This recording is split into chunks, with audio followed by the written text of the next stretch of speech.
PPI TV Podcast. PPI TV Podcast.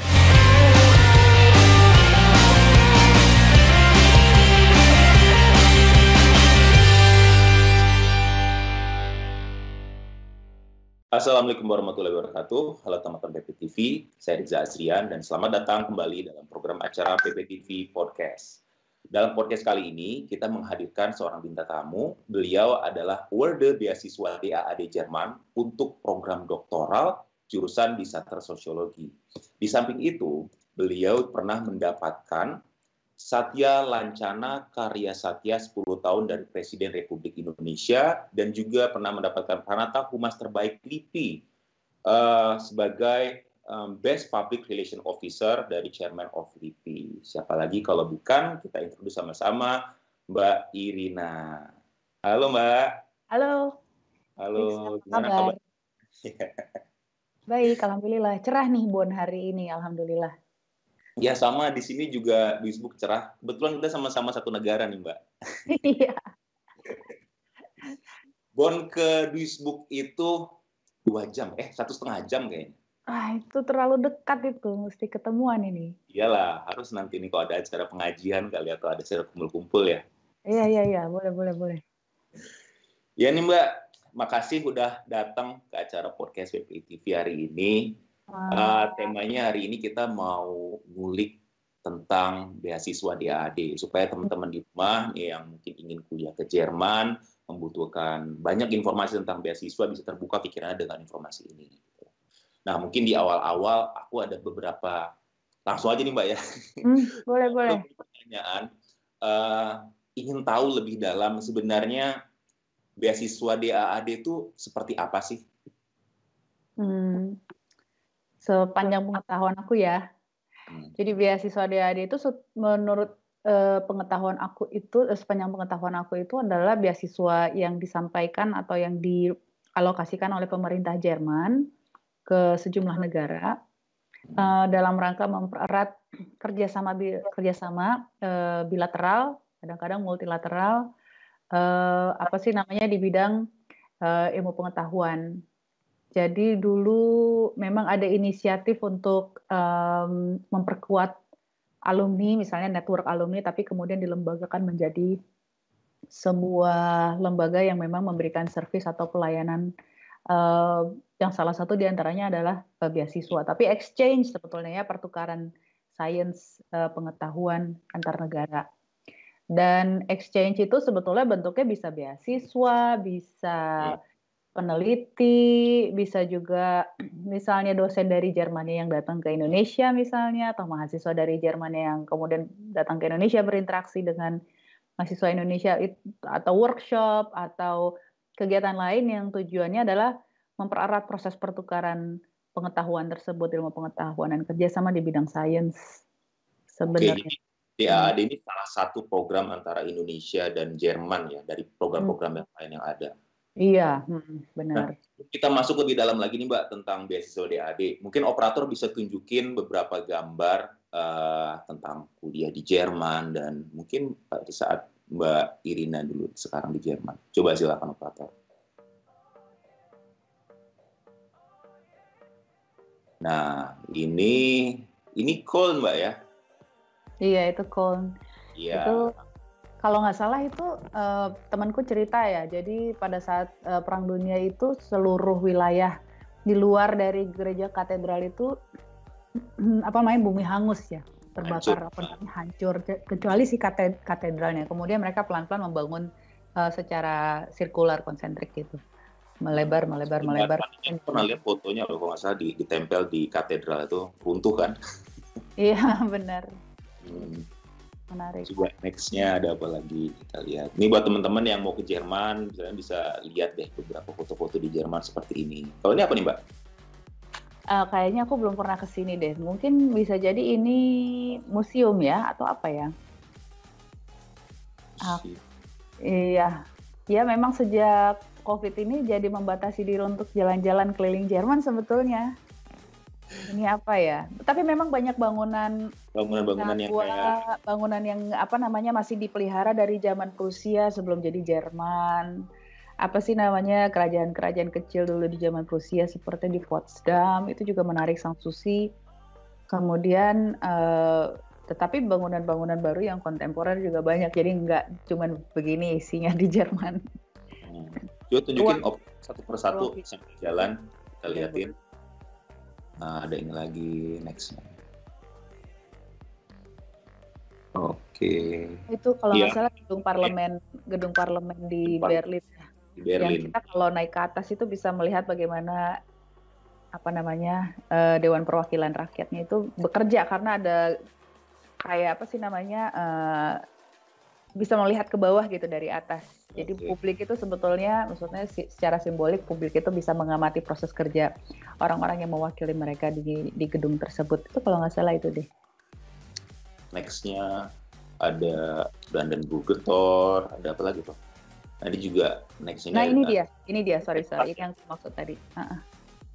Start. Next-nya apa lagi? Nah, ini sambil operator nunjukin gambar-gambar di Jerman, aku pengen tanya, apa sih alasan dari Mbak Irina sendiri memilih Jerman sebagai tempat untuk studi atau research di samping ada negara lain? Sebenarnya terkait juga sih dengan bidang minat aku kan di sosiologi, dan sosiologi itu kan maksudnya secara ilmu pengetahuan salah satu negara yang menjadi rumah dari ilmu sosiologi adalah Jerman, ya selain Prancis dan mungkin sejumlah negara lain, tapi sosiologi seperti Karl Marx, Weber, pemikir-pemikir awal sekali, Hegel, pemikir-pemikir awal sekali ilmu sosial berangkat dari filsafat itu dari Jerman sebetulnya. Oh, jadi sebenarnya awalnya dari Jerman ya? Iya, jadi kalau misalnya kita belajar dari negara lain, ya mereka belajar dulu root-nya, kemudian mengembangkan school of thought atau cara pandang lain di negara tersebut, tetapi rumahnya tuh ya di sini. Jadi karena aku suka banget ya sama sosiologi, kenapa nggak di rumahnya aja sekalian, dan itu satu. Terus yang kedua itu sebetulnya udah ada beberapa pengalaman kerjasama dengan sejumlah kolega dari Jerman kan, karena aku kan aktivitasnya tuh terkait dengan sistem peringatan dini tsunami di Indonesia atau riset terkait dengan tsunami. Jadi dulu setelah tsunami 2004 itu memang ada kerjasama antara Indonesia dengan Jerman untuk membangun sistem peringatan dini tsunami di Indonesia. Jadi udah pertama kali ke Jerman tuh tahun 2008 kalau nggak salah, terkait dengan pelatihan untuk itu. Jadi yang seperti ini ya Jerman ya. Tapi ketika berinteraksi dengan orang-orangnya, aku juga cukup berkesan karena di dalam pendekatannya ya sehari-hari maupun di forum itu disebut dengan eye level communication. Aku juga baru tahu, nih menarik. Eye level itu artinya kita itu berposisi yang sama dengan orang yang kita ajak bicara, mau dia profesor, mau dia pekerja di jalan. Jadi menurut aku itu sesuatu yang menyegarkan ya, tinggal besar dan hidup di negara yang sebetulnya cukup hierarkis kan. Kita di Indonesia kan sebetulnya cukup hierarkis, jadi kadang-kadang kesungkanan berbicara terus terang apa adanya, straight to the point itu jadi masalah besar. Jadi aku pikir, wah kalau misalnya aku mencicipi sebuah value yang lain di Jerman, kayaknya ini banyak manfaatnya deh gitu. Jadi aku merasa suka karena aku di dalam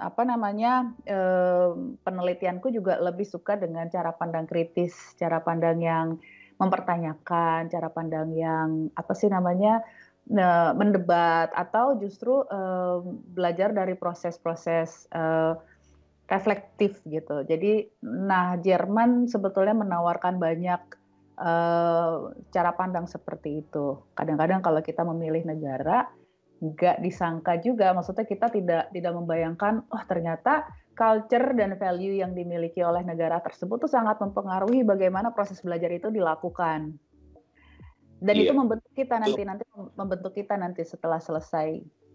Hal yang sangat baik yang sebenarnya perlu dipelajari oleh bangsa Indonesia tentang high level communication tadi. Itu memang aku juga ngerasain selama di Jerman tuh hal yang berbeda yang biasanya aku experience selama di Indonesia. menarik sekali untuk dibahas. Oh ya Mbak, balik lagi kita ngobrolin tentang DAAD nih. Nah, bisa nggak sih sharing sedikit kira-kira DAAD ini diperuntukkan untuk siapa dan mungkin ada beberapa persyaratan in general yang paling hot-nya, yang paling utama, bisa Mbak sharing ke teman-teman PPTV? Aku sih membacanya DAAD itu nggak restricted buat kelompok masyarakat tertentu, usia tertentu, bidang tertentu, jadi sangat terbuka. Aku sendiri mulai daftar itu di dalam usia yang udah agak maghrib gitu dibanding teman-teman lain yang masih pada fresh, jadi nggak ada masalah. Dan apa namanya, yang harus diperhatikan misalnya kalau S3 itu lulus S2 nggak bisa lebih lama dari 6 tahun sebelumnya. Lulus Jadi, S2, oke. Jadi kalau misalnya S2 mereka melihat berapa lama kita menyelesaikan S2, kemudian nggak ada restricted umur juga berarti Mbak ya? Nggak ada restricted umur dan gender dan kelompok komunitas tertentu misalnya. Jadi kalau misalnya, jadi yang dimaksud dengan apa namanya kelulusan S2 itu, jadi kalau misalnya lulusnya maksimal lah 6 tahun yang lalu, S2-nya itu masih bisa apply. Kalau bisa sebelumnya, jadi masih fresh gitu kan. Kalau misalnya udah lewat itu udah di luar dari kualifikasi, biasanya di disqualified, nggak masuk ke dalam syarat mereka. Untuk jenjangnya ada nggak? Misalkan apakah DAAD juga untuk jenjang S1? Soalnya setauku di Jerman itu cukup sulit mencari beasiswa untuk S1. Iya, memang bukan untuk S1 sih setauku ya. Dia S2 dan S3 dan postdoc. Jadi memang DAAD ini diperuntukkan untuk master dan doktoral ya? Dan postdoktoral juga bisa. Juga. Ada nggak sih, bukan restriction, mungkin kayak lebih kayak pertimbangan mereka melihat dari akreditasi universitas di mana kita dulu kuliah S1-nya di Indonesia, atau mereka cukup melihat nilai saja, kemudian daftar, dilihat jenjangnya, kemudian dites, kemudian sudah bisa lolos, atau mereka juga melihat dari akreditasi sekolah kita dulu? Gimana? Kayaknya enggak ya. Terutama yang S3 kan aku taunya S3 ya, jadi kalau yang master nanti mungkin butuh bantuan teman-teman lain yang punya pengalaman seperti apa. Tapi kalau S3 itu kualifikasinya lebih kepada kualitas proposal yang kita presentasikan. Jadi uniknya DAAD itu bedanya dengan scholarship lain, kita itu enggak ada tes yang maksudnya yang berlapis-lapis gitu loh. Pertama psikotes dulu, yang kedua tes tertulis dan seterusnya. Enggak. Kalau untuk PhD semua form diisi sesuai dengan data kita, termasuk juga apa sih namanya transkrip akademik dan seterusnya. Tetapi yang jadi penilaian utama itu adalah pertama kita sudah punya interaksi belum dengan calon supervisor di Jerman. Jadi sebaiknya sebelum mendaftar tuh kita udah mulai networking tuh, kontak-kontak profesor. Kalau bisa, kalau profesornya nggak ngerespons, kalau kita punya network di Indonesia yang punya jejaring di di Jerman, tolongin dong aku dikenalin dengan profesor ini. Sebetulnya sesimpel itu sih, nggak sangat birokratik, karena komunikasi dengan profesor ini jadi salah satu pertimbangan yang kuat juga. Nah, selain itu, kalau misalnya sudah bisa diterima di universitasnya jauh lebih bagus lagi. Jadi ada letter of acceptance gitu. Kalau untuk kasus aku belum dapat letter of acceptance terus terang, tapi ada surat dari supervisor aku yang menyatakan bahwa dia bersedia menjadi host atau menjadi supervisor dari riset aku. Terus, riset itu adalah kita mendapatkan letter of acceptance dari supervisor atau dari profesor di sini ya, dan network kita di Jerman. Itu bisa dalam pertimbangan mendapatkan beasiswa DAAD, gimana Mbak?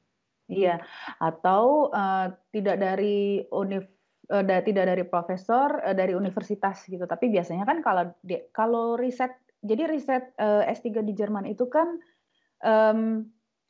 bukan belajar di kampus gitu loh. Ini yang mesti kita juga lihat bedanya. Jadi bukan belajar di kampus setiap hari ke kampus terus masih kuliah. Kalau riset S3 di Jerman itu udah sepenuhnya semuanya ada di tangan kita kendalinya.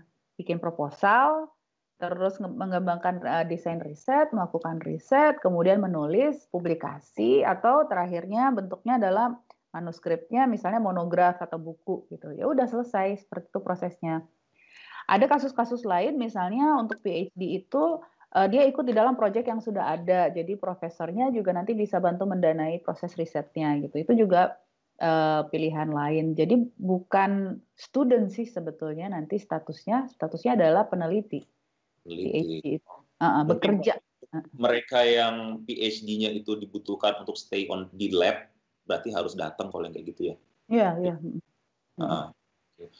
Kalau bisa aku simpulkan sedikit nih Mbak, berarti kunci utamanya atau beberapa persyaratan untuk diterima di DAAD, beasiswa DAAD, satu, letter of acceptance dari universitas, atau recommendation letter dari supervisor. Kemudian apa lagi tuh Mbak?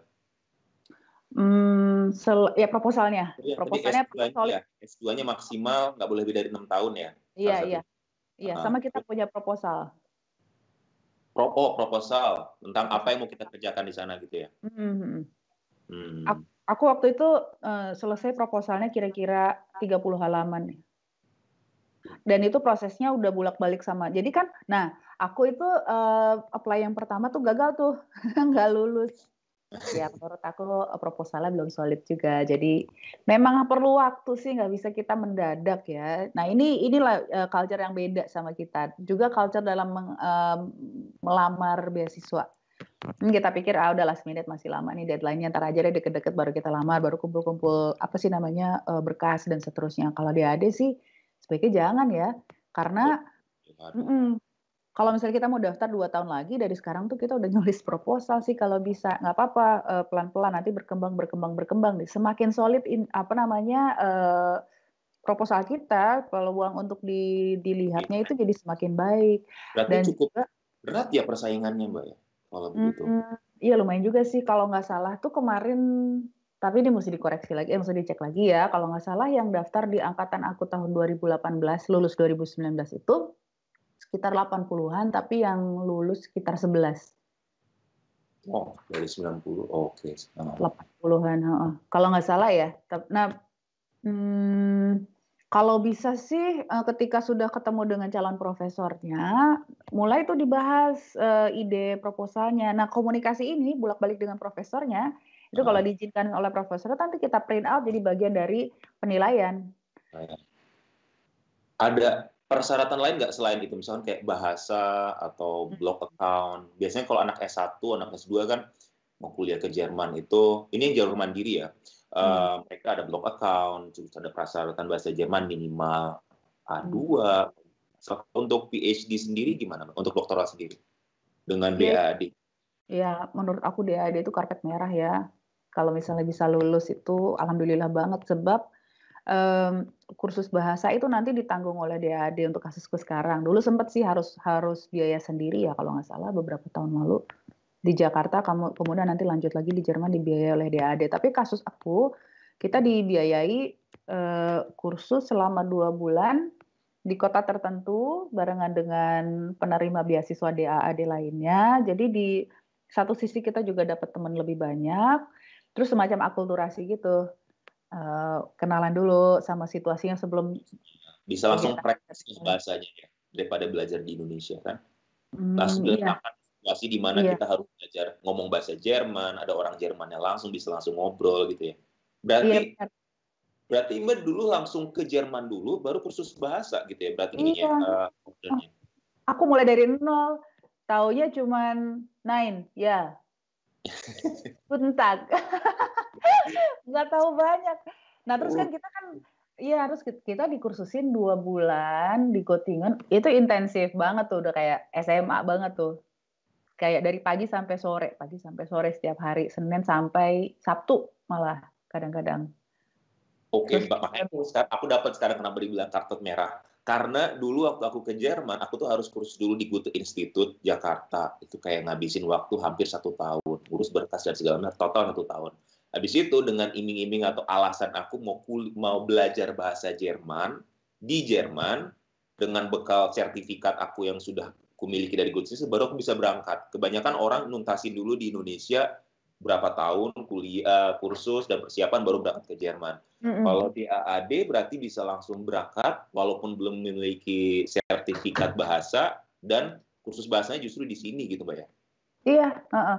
Memang beberapa tahun yang lalu seperti itu, seperti kasusnya Riza. Oh, Tapi yang aku alami itu kita datang datang dulu, jadi tanpa ada pengetahuan sama sekali tentang bahasa Jerman. Jadi ya, ya apa namanya sangat bersyukur banget. Selain itu juga urusan visanya juga di dalam kondisi normal ya, bukan kondisi COVID maksudnya. Tapi urusan visanya juga memang cukup cepat karena di kedutaan juga udah tahu, oh ini program DAAD, proses administrasi dan seleksi mereka juga pasti udah ketat, sudah by standar. Jadi proses dapat visanya aku teman-teman ya rata-rata seminggu lah, nggak nyampe 2 minggu. Cepet. nah. Oh gitu. Kok Mm-mm. kalau blog account ada nggak, Mbak? Jadi kan kalau ya mungkin teman-teman BPTV yang lagi nonton banyak yang nggak tahu kalau ke Jerman itu kita harus memiliki blog account di Deutsche Bank atau bank di Jerman. Kalau nggak salah dulu aku itu 7.000 euro atau 6.000 sampai 7.000 euro. Kalau sekarang udah berapa aku nggak ingat. Nah, Hmm. dengan ini informasi untuk teman-teman ke Jerman dulu ya. Dengan blog account tersebut tujuannya untuk uang jaminan bahwa kita bisa hidup di Jerman selama 1 tahun penuh selama di Jerman gitu loh. Jadi jaminan kalau kalian itu nanti sampai Jerman bukan untuk ngais-ngais nyari uang, tapi emang udah ada uang untuk datang ke sini. Nah pertanyaannya, untuk mereka yang mendapatkan beasiswa DAAD ini, apakah uang blog account ini diberlakukan atau justru dilepaskan? Gimana tuh, Enggak, Mbak? kita nggak perlu blok account karena memang sudah dijamin oleh DAAD. Oh, Oh, jaminan dari uang beasiswanya itu ya jadi perlu. iya, karena ini kan ini kan program pemerintahnya Jerman kan DAAD itu. Jadi yang ikut yang apa sih namanya yang lulus dan terbang ke Jerman, belajar di Jerman, Hmm. itu memang dijamin oleh DAAD baik rumahnya ya masuk dalam stipendiumnya sih pada dasarnya. Tapi di dalam stipendium itu juga ada subsidi-subsidi lain yang juga sangat beneficial ya, sangat berguna ya seperti subsidi sewa rumah, subsidi untuk anak, subsidi untuk suami, subsidi kursus bahasa untuk keluarga, terus asuransi itu yang paling penting karena mahal banget kan asuransi juga dan coveragenya cukup bagus. Oke, Uh, jadi kita rincikan cuma satu persatu ya. hmm. Yang di cover berarti pertama block account, Blok eh, account nggak perlu. nggak perlu, jadi nggak perlu block account. Kedua, yang kursus bahasa, ya kan bisa langsung berangkat ke Jerman walaupun belum memiliki sertifikat, bahkan kursusnya pun dibiayai. Terus apalagi Pak? Apartemen, Wonung gitu juga di cover. Maksudnya itu masuk di dalam uang bulanan kita sebesar 1.200 Oke, euro per masuk ke bulan. dalam perjalanan. Hmm, Berapa Mbak per bulan? 1.200 euro. Oh, masih sama ya. Oke, 1.200 euro. Oke, terus itu juga mengcover untuk ini ya, apa namanya? Hmm, insurance Versicherung ya. Iya, Versicherung juga iya, betul. Itu uh, sudah 9 termasuk. 90 euro kalau nggak salah sekarang kan ya. Hmm, hmm, hmm. Versicherung, terus dan sisanya untuk biaya kita. Apakah itu termasuk kuliahnya untuk research-nya sendiri apakah perlu bayar lagi atau gimana, Mbak? Atau justru kita dibayar pada saat kita di sana? Nah, riset itu tidak dibiayai oleh DAAD. Dulu sempat sih ada support untuk biaya riset untuk apa namanya mahasiswa S3 atau pelajar maksudnya periset S3 di Jerman sejumlah kalau nggak salah 5.000 euro. Sekarang udah nggak ada lagi. Tapi dulu juga 5.000 euro adalah ketika ke lapangan stipendiumnya atau uang bulanannya juga dipotong. Gitu. Jadi sehingga kalau Oh, diakumulasi ya tetap balik lagi ke 5.000.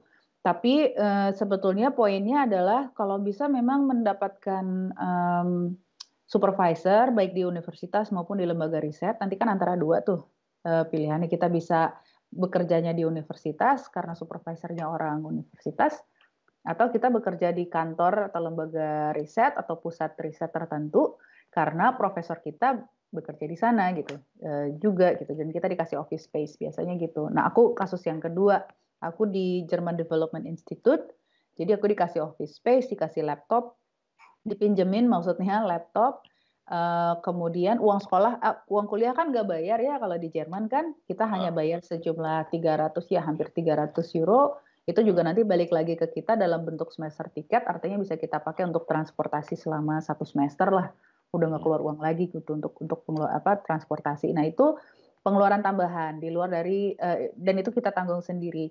Tapi ada juga yang disebut dengan uang riset tahunan, annual research fund, itu sejumlah 460 euro. Nah, ini bisa dipakai buat itu, buat semester tiket, atau bisa dipakai buat misalnya aku mau beli printer gitu, atau aku kayaknya perlu traveling sedikit ke mana, atau ada conference yang nggak terlalu mahal, itu bisa dipakai. Tapi memang nggak terlalu signifikan.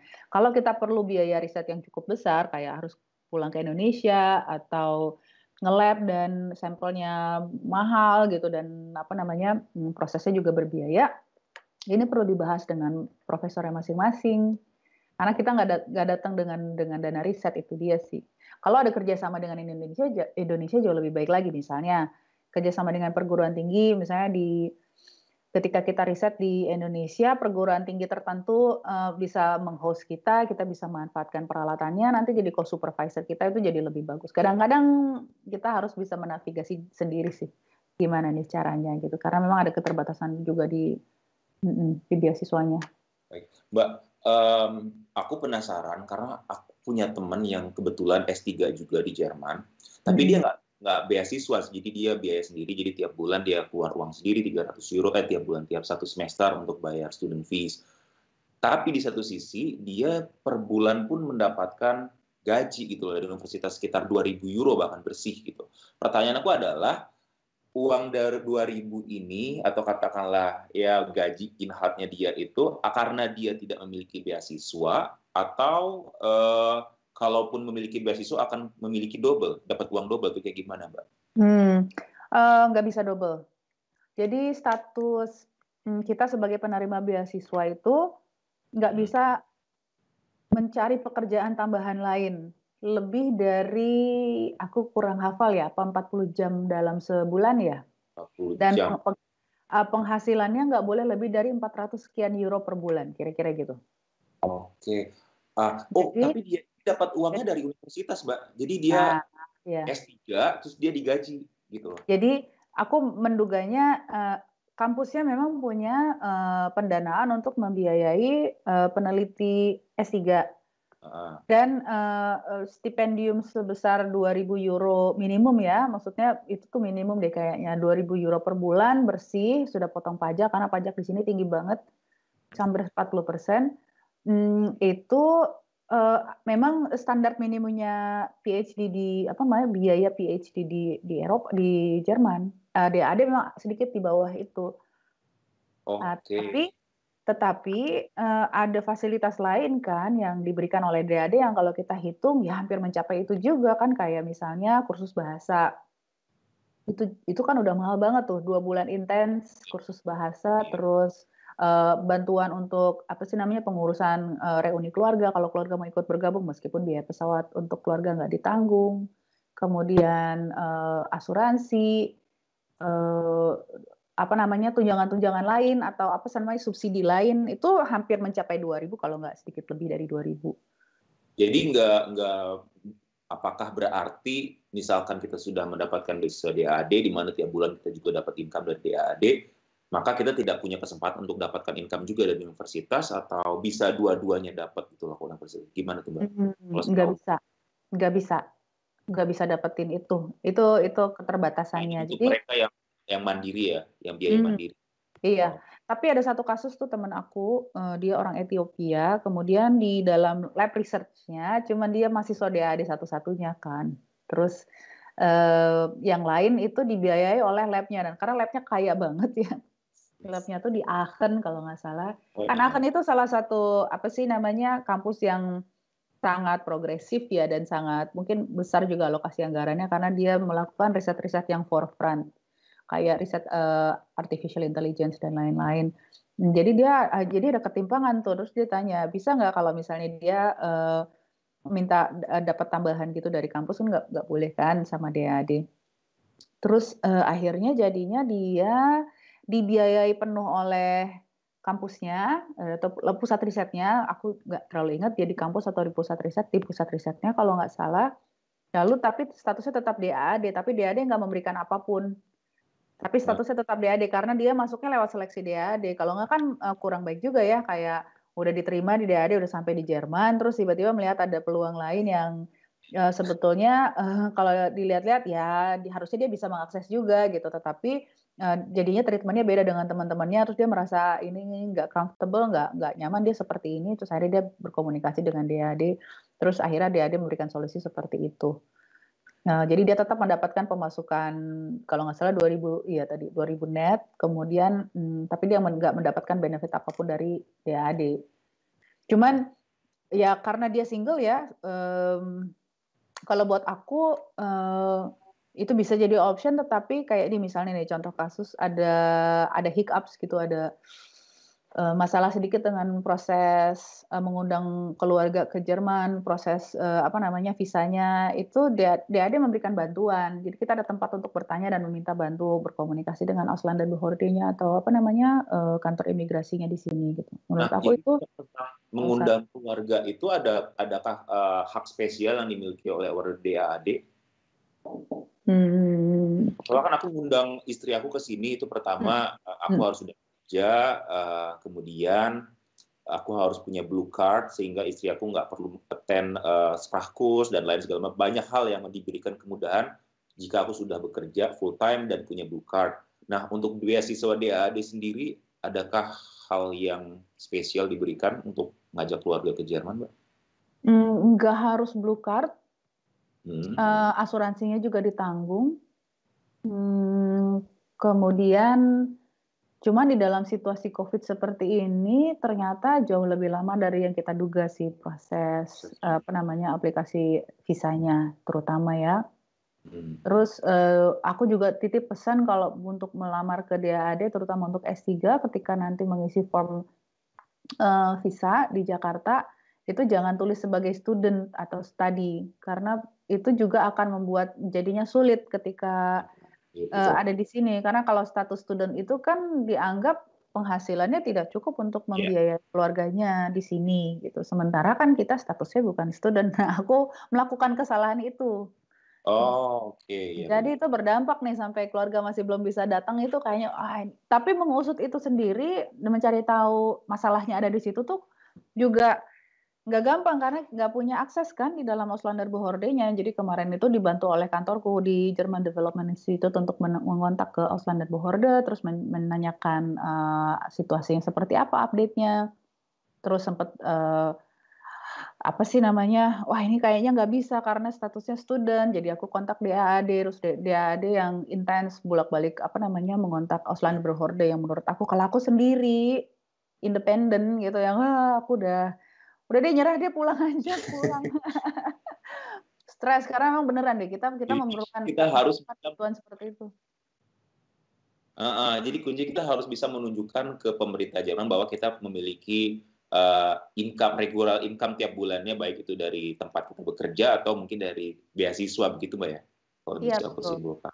Iya, sebetulnya sih logikanya sama, dan karena mereka kan bekerjanya kan ya taktis saja, maksudnya gimana ya? Ya seperti itu, peraturannya sedikit saja peraturannya nggak diikuti ya sudah nggak bisa gitu. Itu sesuatu yang nggak bisa nego-nego gitu loh. Itu harus diperhatikan Mbak, sharing dikit dong, waktu dulu Mbak mendaftar DAAD, tantangan apa sih yang paling tersulit? Kalau bisa di-sharing. Tahapan apa, tantangan apa, mungkin seleksi apa, atau di fase apa yang perlu dilalui?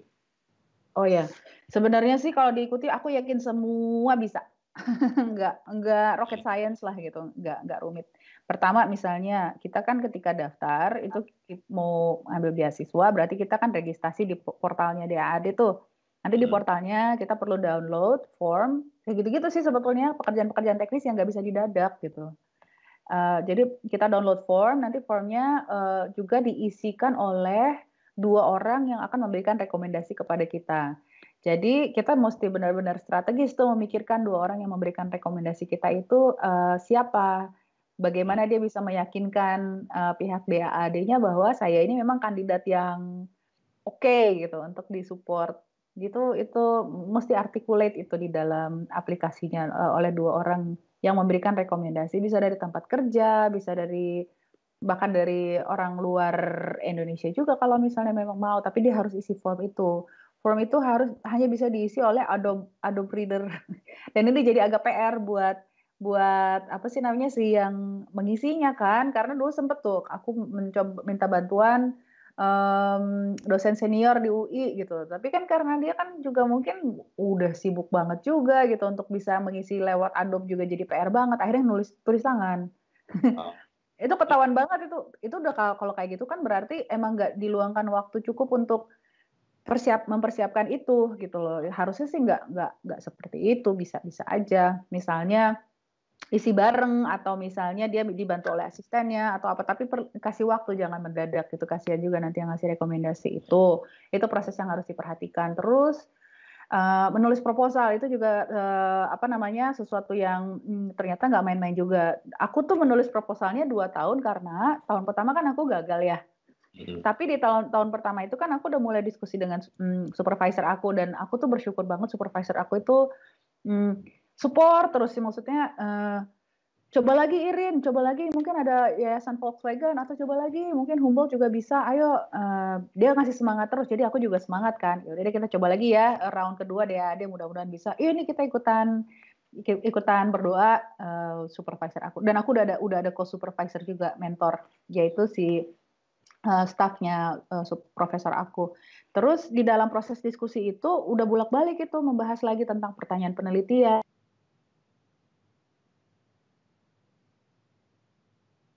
yang buat aku sangat berharga. Jadi ketika tes yang form yang kita isi di portal DAAD itu sudah disubmit dan kita lolos di seleksi administrasinya, tahap berikutnya kan wawancara ya. Wawancaranya itu juga bukan wawancara satu orang gitu, kita diuji oleh satu panel gitu, kayaknya 6 orang. Ada sejumlah orang Jermannya, termasuk orang DAAD Office Indonesianya, dan sejumlah alumni DAAD atau orang-orang yang memang berkompeten di bidang akademik dari berbagai universitas yang menguji kita gitu, menanyakan konten dari proposal kita dan pertanyaan-pertanyaan teknis lain. Itu di itu Indonesia atau online itu gimana proses interviewnya itu, Mbak? Kita diundang ke salah satu hotel lah kalau nggak salah di Jakarta. Offline ya, berarti langsung tatap muka ya? Langsung tatap muka. Nah, yang pertama tuh nervous banget kan. Wah, ini siapa? Terus sampai aku ditanya kenapa sih mesti memilih Jerman? Aku tuh nggak bisa jawab karena aku nggak prepare banget ya. Kenapa ya? Terus salah satu maksudnya malah aku diingetin gitu sama salah satu panelisnya. Terus oh iya bener. Pokoknya nggak prepare deh yang pertama. Tapi yang kedua, selain sudah pernah melewati, jadinya agak lebih rileks kan. Jadi santai, ya sudahlah, kalau dapat ya alhamdulillah, kalau misalnya enggak kita coba lagi gitu. Kira-kira begitulah, mentalnya udah berubah. Tapi proposalnya udah lebih prepare gitu. Kalau dulu masih sekitar 10 halaman, yang kedua udah 30 halaman. Nah, proposal udah prepare sejauh itu menurut aku banyak banget benefitnya juga, karena begitu tiba di Jerman, profesorku udah bilang, ya sebetulnya udah nggak banyak lagi sih yang mesti apa sih namanya, diimprove dari proposal kamu. Aku cukup seneng kok ngelihatnya. Langsung mulai aja field work. Jadi itu buying time 1 tahun kan. Sementara biasanya orang kalau misalnya riset PhD itu 9 bulan, setengah tahun, atau bahkan setahun tuh dia pakai khusus untuk ngembangin proposal aja gitu. Jadi ini proposal dengan judul yang sama dikembangkan lebih matang lagi sehingga bisa ready untuk disubmit, Mbak. Iya. Nah, proses ini tuh inilah kelemahan kandidat-kandidat di Indonesia menurut aku, menyiapkan secara konsep dia tuh mau apa gitu. Sementara belajar di Jerman itu bedanya dengan yang lain tuh kita nggak di-guided, jadi kita beneran jalan sendiri, mau apa ya terserah. Kita sendiri yang nentuin timeline-nya, kita sendiri yang memicu rasa ingin tahu kita dan memelihara rasa ingin tahu kita sampai 3 tahun ke depan gitu. Jadi nggak ada yang kamu ngerjain ini, nanti kamu risetnya ini, pokoknya submit ke saya sekian, nggak gitu. Pada umumnya ya di Jerman ya. Jadi menurut aku sih, aku sangat bersyukur pertama melalui proses ditolak dulu. Aku sangat bersyukur melalui proses ditemenin terus oleh profesor yang keren banget. Aku sangat salut sampai sekarang bahkan gitu, karena perhatian dia yang dekat, dan ini nggak semua kasus seperti ini sama, unfortunately. Hmm. Tapi aku juga sangat bersyukur sudah mulai start dari awal sebelum berangkat. Karena kadang kalau misalnya gini, kita selesai S2 langsung S3, pengalaman kerja kita kan minim tuh. Jadi mengerti konteks sosial, itu problem sosial yang akan dijawab oleh riset kita, itu kita nggak punya banyak pengalaman, ya kan? Sehingga rasa curiosity kita juga yang segitu-gitu aja gitu. Atau kita hanya berandai-andai sendiri gitu. Nggak cukup mencermati situasi di luar sana seperti apa sehingga riset kita tuh akan kontribusi di situ gitu. Nah, kalau misalnya kita bisa melewati proses itu, mencapai itu, nanti kita ngobrolin lagi caranya gimana. Itu akan sangat menarik bagi proses pemilihan proses seleksinya menurut aku di adanya lebih convincing lah gitu. Oke, baiklah Mbak, ini sepertinya pertanyaan-pertanyaan utama dari podcast kita hari ini udah aku bacakan semua. Nah, mungkin ada pertanyaan terakhir nih, mungkin aku bisa request dari Mbak tips dan trik seperti apa untuk bisa mendaftar mana Mbak? Apa nih tulisannya? Oke, kita pengen Mbak kasih sedikit tips dan trik untuk mendaftar beasiswa DAD bagi teman-teman Indonesia untuk menutup dari podcast hari ini. Ya, pertama untuk PhD ya? Atau untuk PhD atau in general boleh, tapi mungkin lebih khusus ke PhD. Kalau untuk PhD, menurut aku jangan mulai mendadak ya. Karena cara kerja mendadak itu sangat last minute atau sangkuriang itu sangat kita banget ya di Indonesia, mahasiswa sebagai mahasiswa gitu. Kalau bisa jangan beneran bisa punya satu buku khusus gitu isinya planning. Pokoknya ya beneran ditulis gitu loh. Mau ngapain, mulai daftar kapan, lihat lagi terakhir lulus S2 kapan, siapa yang akan jadi supervisor kita, coba kontak, terus siapa yang akan memberikan rekomendasi kita, coba bikin beberapa options. Kemudian kalau mau mulai kursus bahasa juga bagus. Ya maksudnya yang online itu sekarang banyak tawaran juga, nggak ada salahnya. Terus nyiapin proposal sih pada dasarnya kalau dia siapin proposal, idenya yang solid, minta tolong dikritik sama temen, bolak-balik, diimprove, dilihat lagi. Jadi misalnya tahun depan nih, berarti bulan ini bikin 3 paragraf, nanti bulan depan expand lagi jadi 2 halaman, bulan depan seterusnya gitu. Wah ini masih kurang oke, lihat lagi. Jadi itu proses yang bolak-balik yang bikin kita sendiri sebetulnya curi start juga sebelum kita nanti sampai itu kita udah yang oke, udah bisa mulai proceed. Dan kalau bisa selesai dalam waktu 3 tahun, di mana itu adalah durasi beasiswa DAD, proses curi start ini tuh jadi menolong banget. Sebab kadang-kadang nih, ada juga nih satu temen yang cerita kalau dia dapat profesor yang sangat sibuk. Dan jarang ya ada yang dapat mentor atau co-supervisor yang bisa nemenin kita diskusi, jadi tempat bertanya itu jarang. Nah dia nggak dapat itu.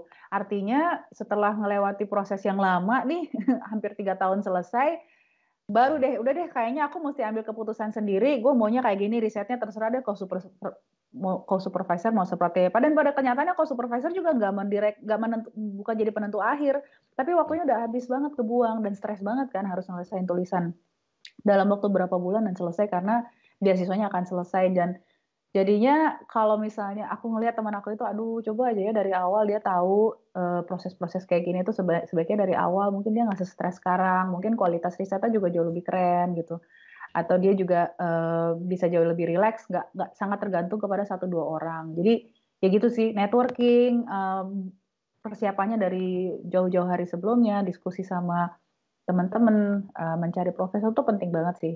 Mungkin itu nggak banyak ditemukan di frequently asked questions di portal DAD gitu. Oke, baik. Terima kasih Mbak. Jadi sekilas untuk teman-teman PPTV, kalau kalian ingin tahu deadline dari pendaftaran beasiswa DAD bisa kita lihat di websitenya langsung Mbak ya? Ya.